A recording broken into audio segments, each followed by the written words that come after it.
Good evening, I'm Steve Hensley. And I'm Olivia Calfee. A seventh patient has been discharged from the hospital 1 week after the deadly mass shooting at the Old National Bank in Louisville. Officer Nicholas Wilt is still being treated and remains in critical but stable condition. Officer Wilt was shot in the head responding to last Monday's shooting. Louisville police say Wilt's family sees and feels the love of so many in the community.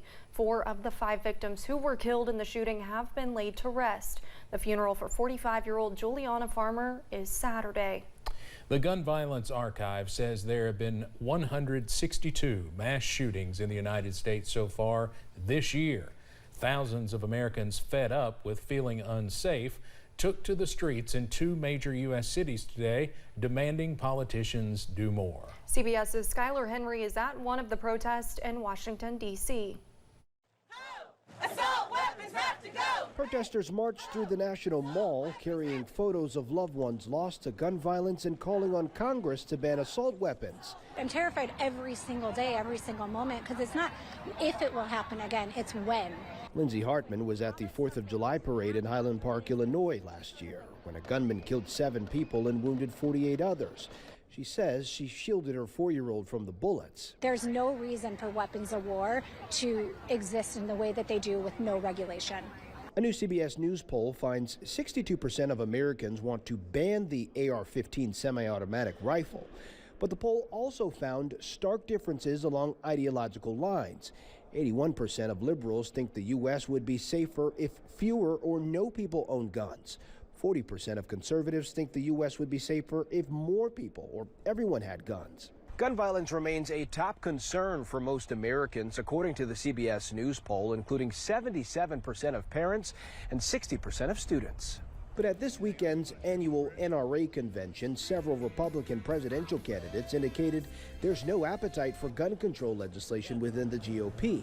The issue is not too many guns. The issue is too many thugs, hoodlums, and savage criminals on our street. We don't need gun control.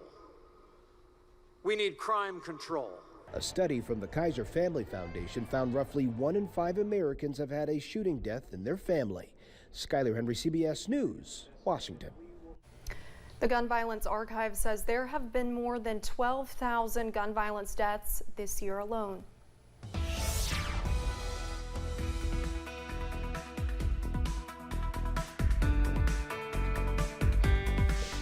Continuing to watch, blue skies out there today. The only issue is it's been a little breezy and a little on the cool side. You see the temperature here in Hazard sitting at 61. A lot of cool air as well all throughout the region.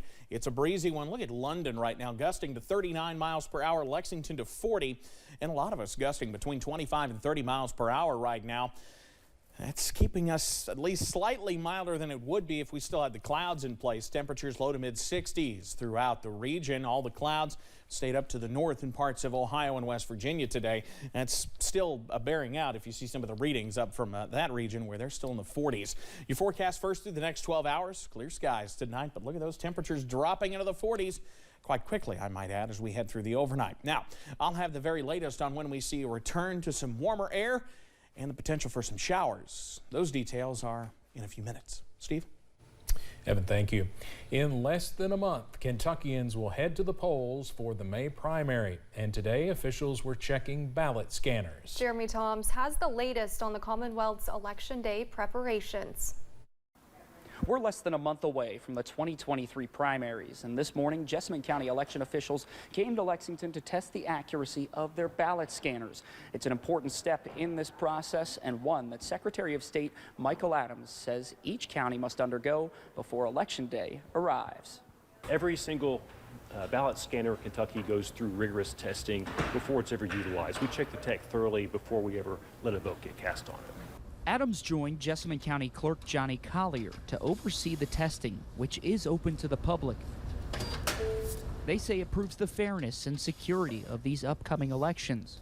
And Collier says they take the additional step of placing a sheriff's deputy at each of their polling locations. They're there to make sure that the public feels safe and that we don't have any problems. Adams says they're only anticipating about 20% turnout statewide, yet he believes that the primary day is growing ever more important, yielding tighter races than those in the general election. It's really important, I think, that as the state gets more polarized, more red, more blue, the primary elections become all that much more important, because in many cases, that's where we pick the people that ultimately will win in November. Collier expects a similar turnout level in Jessamine County, somewhere between 20 and 30%, but they're hoping for more when the time comes in May. In Lexington, Jeremy Tom, WKYT. Registration to vote in the primary closed at 4 this afternoon. And this programming reminder, you can see Steve's Issues and Answers interview with one of the Republican gubernatorial candidates, Kelly Craft, tonight at 7 on WYMT.